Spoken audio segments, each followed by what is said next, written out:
Bienvenidos a Firma Propia, un podcast sobre desarrollo de negocios, posicionamiento y estrategia para estudios jurídicos y profesionales del derecho. Un podcast de Diario Constitucional, presentado por Echeverría Tetze, Marketing y Comunicaciones para Estudios de Abogados. Potenciamos tu capacidad de hacer más y mejores negocios.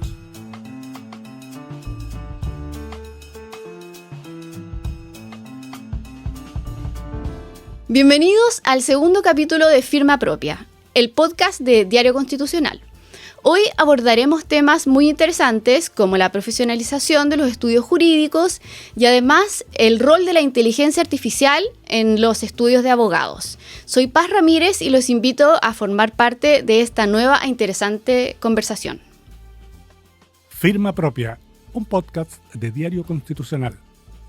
Hoy nos acompaña Denise Green, gerente general de HD Group, firma de abogados chilena con más de 10 años de experiencia y con foco estratégico e interdisciplinario. Ingeniera comercial de profesión, ha liderado procesos de profesionalización y transformación digital en estudios jurídicos. Cuenta con más de una década de experiencia en la administración de oficinas de abogados, pero su historia no solo se cuenta desde ahí. Denise es una espectacular artista plástica en resina, un tema que sin duda abordaremos en este podcast. Hola Denise, bienvenida a Firma Propia. Primero que nada, darte muchas gracias por estar en el programa. ¿Cómo te sientes? ¿Qué te parece estar aquí de invitada estelar en el segundo capítulo de Firma Propia? Bueno, primero que nada agradecer, cierto, a todos ustedes por esta instancia que creo que es muy beneficiosa para muchas personas, ¿cierto? Y poder compartir mi experiencia. Así es que me siento muy a gusto. Gracias al Diario Constitucional por la invitación y a ti, Paz, por esta oportunidad. Y bueno, esperar que esta conversación sea una conversación enriquecedora, ¿cierto? Para muchos estudios jurídicos que hoy día quieren fortalecer, ¿cierto?, su gestión interna y que sirva para un impulso para poder generar cambios y enfrentar los nuevos desafíos del mercado en términos de eficiencia y mayor claridad. Súper. Mira, como comentábamos en la introducción, uno de los temas fuertes de este episodio tiene que ver con la estructura, con la gobernanza de los estudios jurídicos. Y en ese sentido, ¿cuál crees tú que debería ser la estructura más adecuada, la forma de gobernanza, no sé, como la división de los roles en un estudio jurídico como fórmula del éxito, digamos? A ver, bueno, en general los estudios jurídicos se componen más o menos de la misma forma, en donde tenemos una gobernanza bien definida, que se compone por los socios y a veces directores también. Luego una alta dirección, ¿cierto?, que está el gerente general con los distintos gerentes de las áreas del estudio. Y luego tenemos también la gestión estratégica, que es donde están ubicados todas las áreas como administrativas, que tiene que ver con la finanza, todo lo que es recursos humanos, gestión de talento, tecnología, innovación y marketing. Claro. Y también se usa mucho en los estudios todo lo que son comités transversales, ¿cierto?, para poder definir la estructura. Si nos puedes explicar un poco más qué serían estos comités. Sí, los comités, bueno, son la idea del comité es justamente involucrar a la mayor cantidad de personas del estudio para que en el fondo exista una visión más amplia, ¿cierto? Y también da la oportunidad de que todos tomen decisiones dentro del estudio. Entonces, Estos comités surgen de esa necesidad y que creo que son bastante positivos para la empresa. Ah, perfecto. ¿Dónde crees tú que en general en los estudios jurídicos falla esta gobernanza? ¿Fallan estos roles, estas responsabilidades, digamos?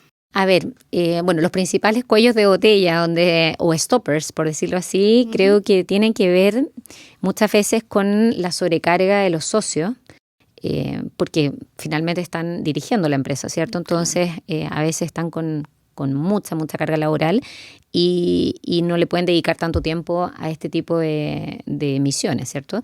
Y por otro lado, una falta también de estructura. La misma gobernanza que acabo de comentar, claro, muchas veces también no está bien definida. Entonces, los roles no están bien definidos, quién toma las decisiones, etcétera. Y ahí también hay un problema, ¿cierto?, de eficiencia en la empresa. Por otro lado, también tenemos todo lo que es la ineficiencia operativa, y ahí tiene que ver con la tecnología, con la transformación digital, empresas que todavía no han hecho esa transformación y que siguen con procesos manuales. Por lo tanto, eso también ahí creo que influye muchísimo. Otra cosa que se me ocurre es hablar de los KPI. O sea, también hay muchas empresas que hoy día no tienen indicadores Claro. de desempeño de cada una de las áreas, ¿cierto?, asociadas.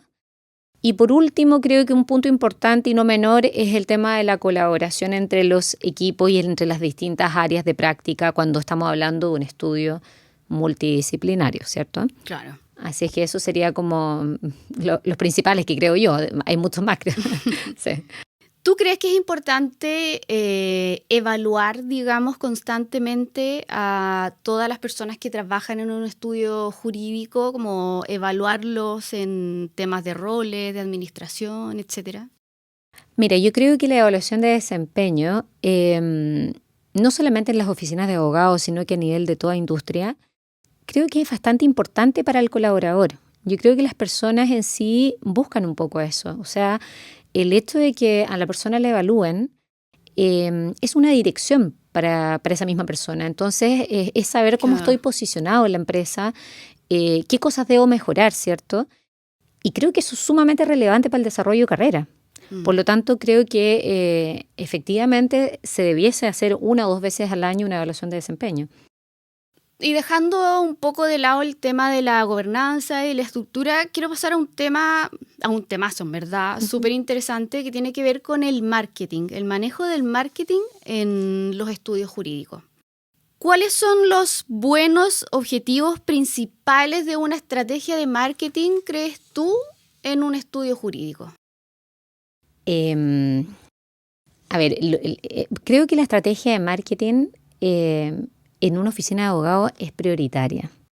La estrategia de marketing, que a pesar, o sea, yo creo que la mayoría de los estudios ya medianos y grandes cuentan con un director de marketing, cuentan con un departamento de marketing, Claro.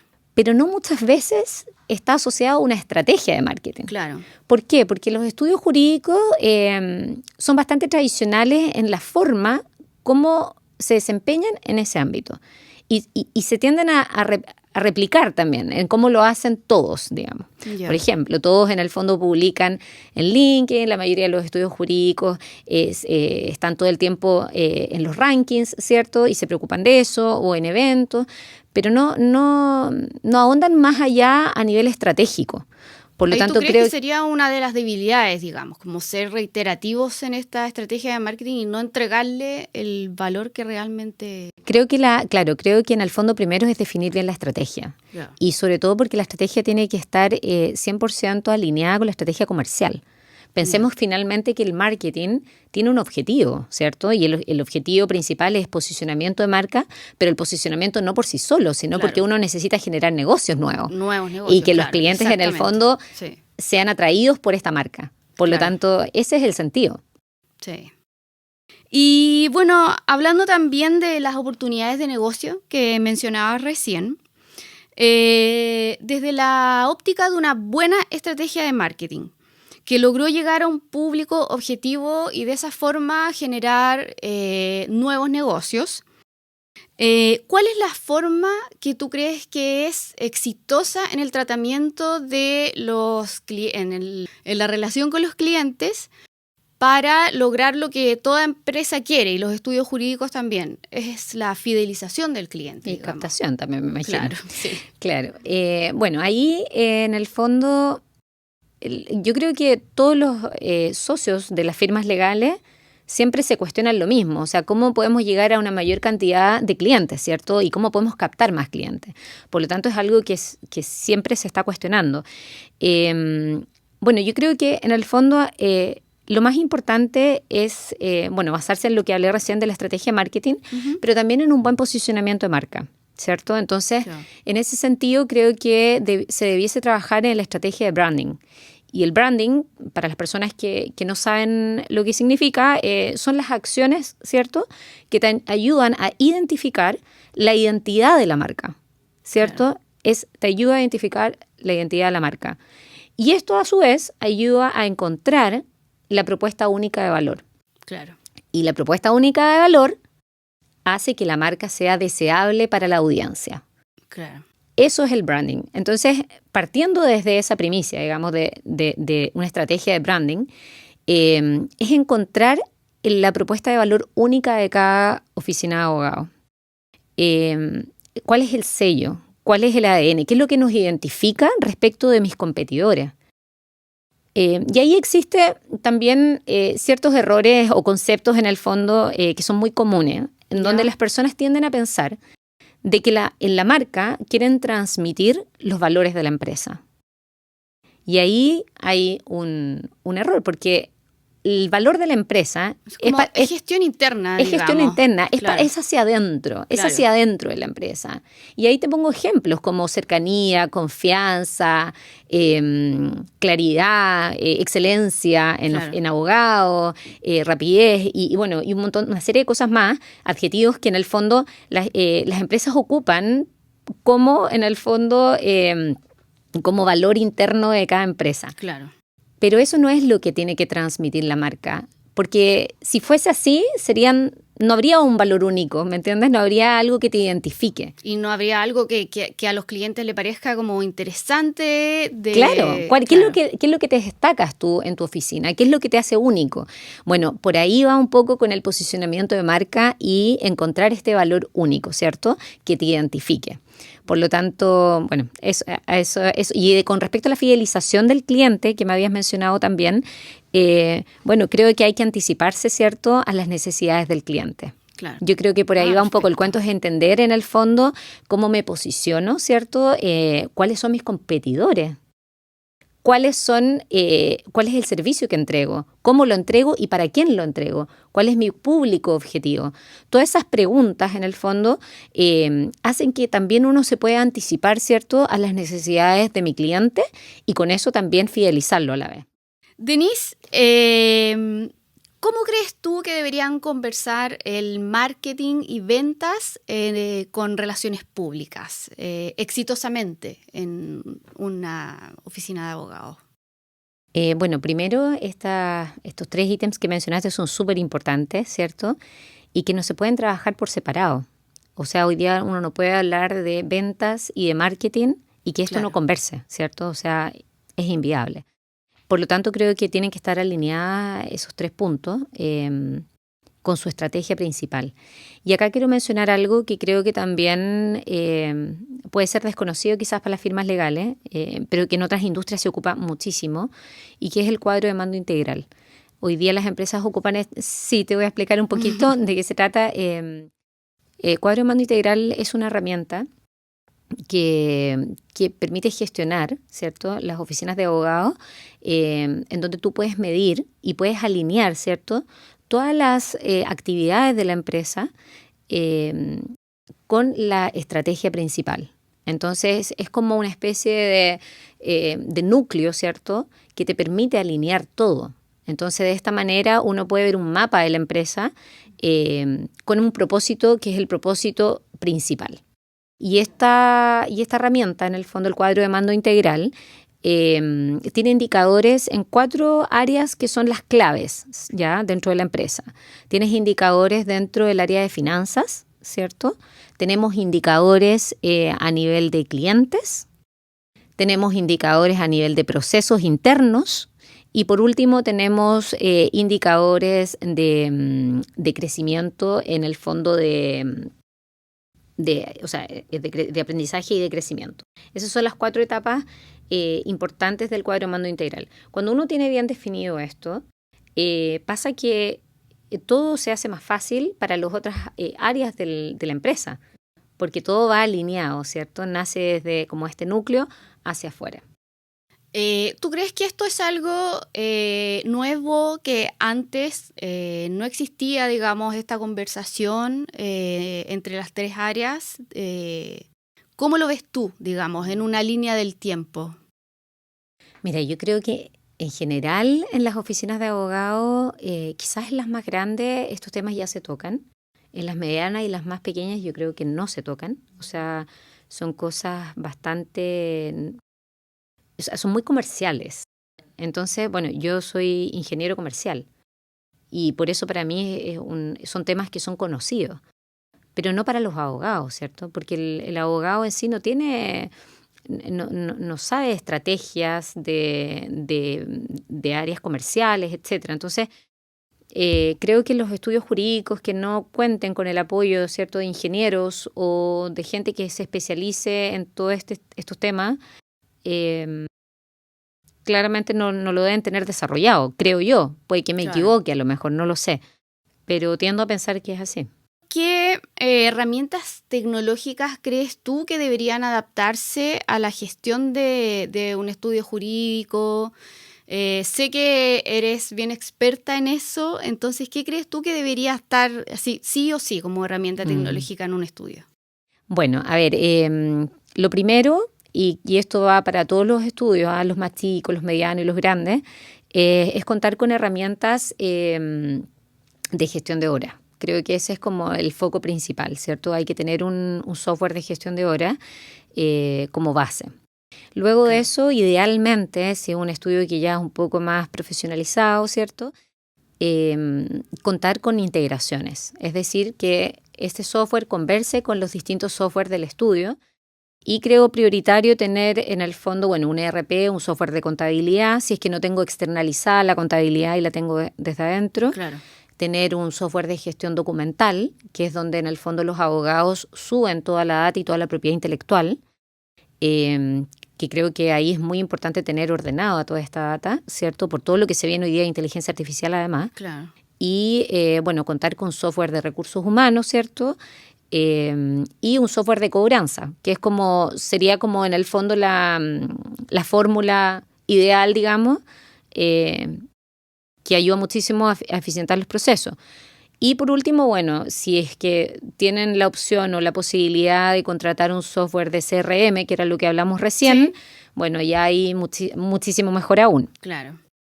Y tengo ahí un último punto que creo que hoy día es inevitable no tocarlo, que tiene que ver con la inteligencia artificial. Sí, eso era lo que te quería preguntar. Sí, bueno, hablando de la tecnología.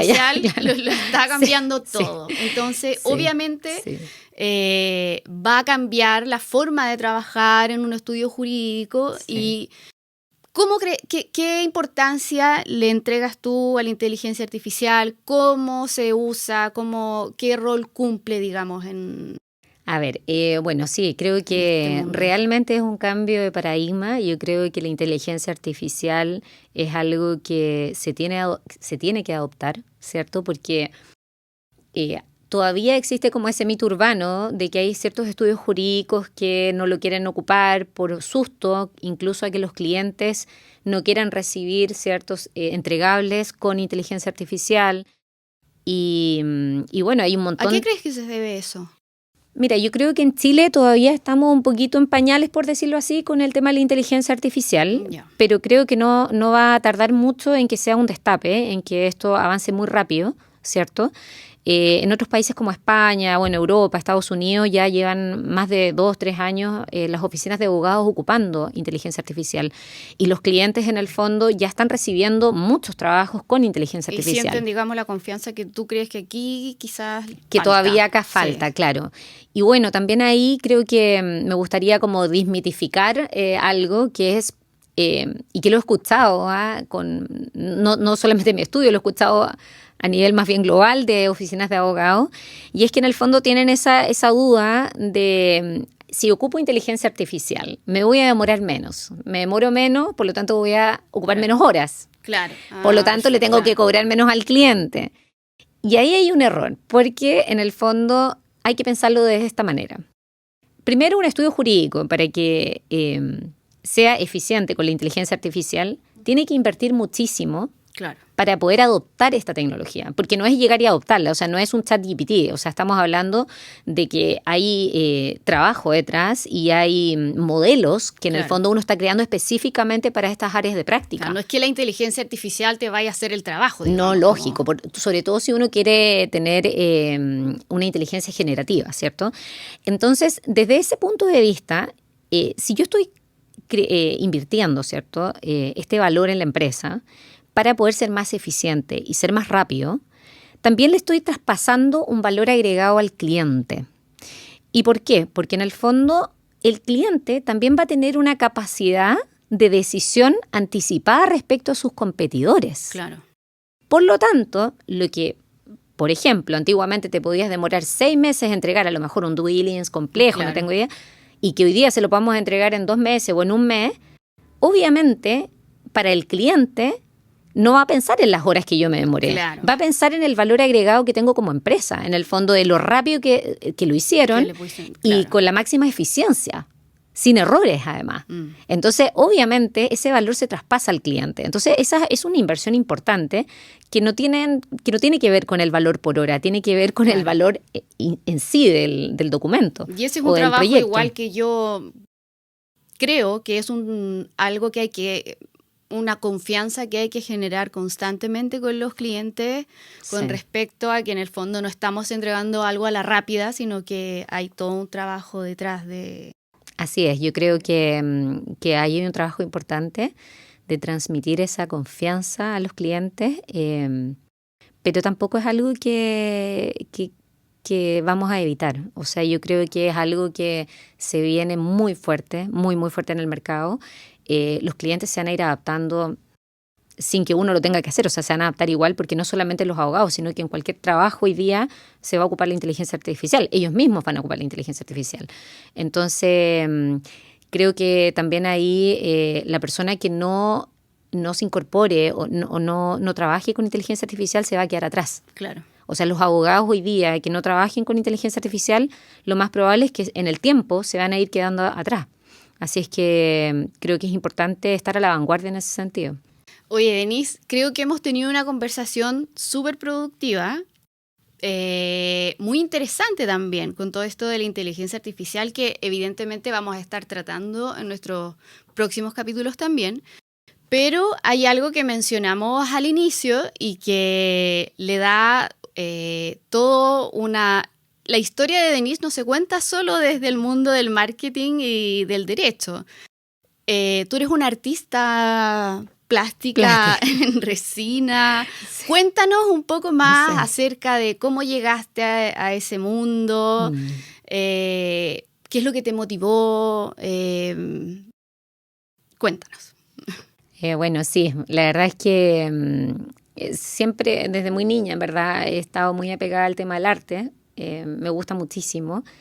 Nunca pensé, de hecho, en ser ingeniero comercial, o sea, de verdad como que, bueno, son cosas de la vida, entonces siempre fui desarrollándome en ambas áreas, o sea, todo lo que es la ingeniería, en los negocios, etcétera, que me gusta muchísimo. Bueno, y también me gusta mucho todo lo que es el área de TI, estoy muy metida hoy día en todo lo que es transformación digital, pero el arte para mí siempre ha sido mi pasión.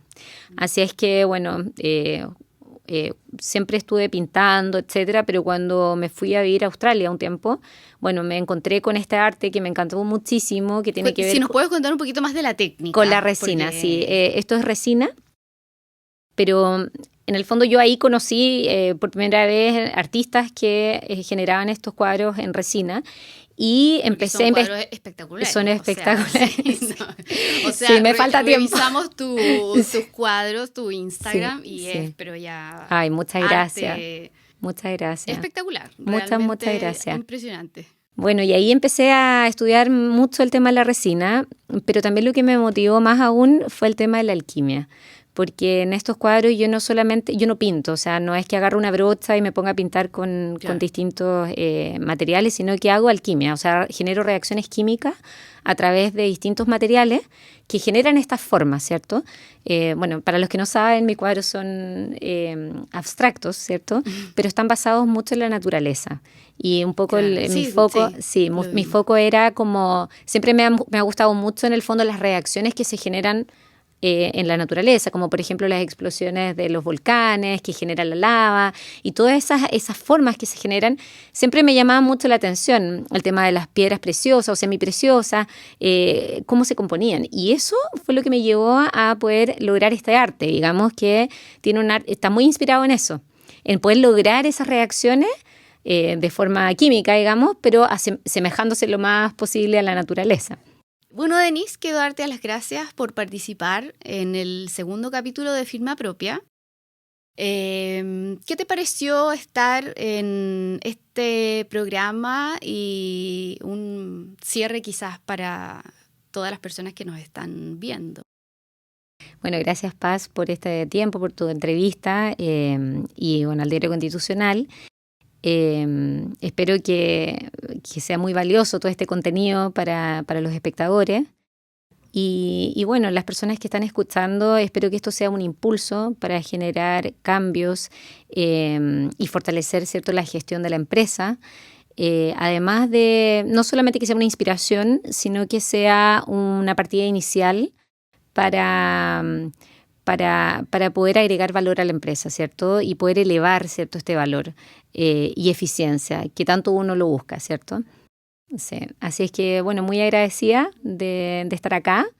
Y nada, bueno, siempre a disposición de ustedes para lo que necesiten. Sí. Y las personas que me quieran contactar, siempre ahí yo estoy atenta y a disposición como te comento. Muchas gracias a ti. Que esté muy bien. Chao. Firma Propia, un podcast sobre desarrollo de negocios, posicionamiento y estrategia para estudios jurídicos y profesionales del derecho. Un podcast de Diario Constitucional, presentado por Echeverría Tetze, Marketing y Comunicaciones para Estudios de Abogados.